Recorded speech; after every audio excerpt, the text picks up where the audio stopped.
Hello, I'm Simon Henry, the Chief Financial Officer of Royal Dutch Shell. Today we announced our quarterly financial results.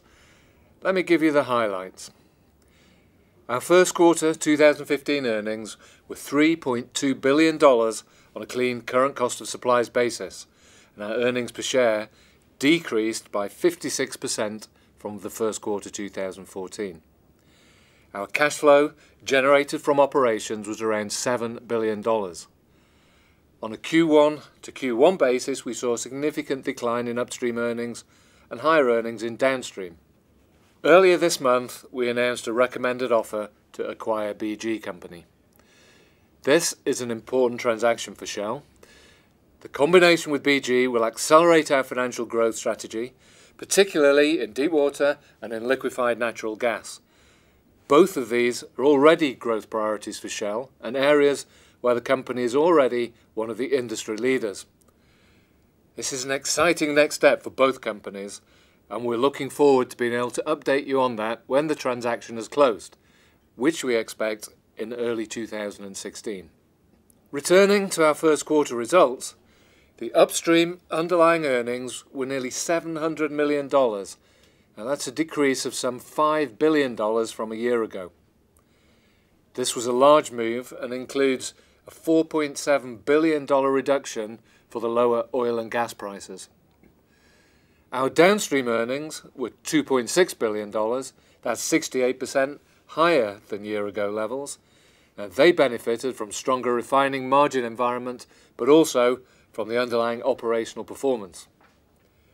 Now, we set out a programme to moderate our investment spending in 2014. That was with a reduction in both the headline and the organic spending. We continue with that approach in 2015. Now, we now expect our total investment spending this year to around $33 billion or less. In other words, that's a $2 billion reduction from the $35 billion ceiling on investment that we set out at the start of this year. Now, this is a dynamic picture.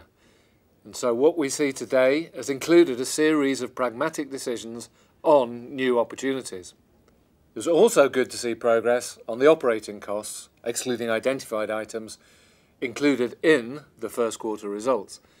These fell by almost $1.1 billion, or around 10 percentage points, on a Q1 to Q1 basis. This was around two-thirds from exchange rate movements and around a third from self-help. So there is more to come here.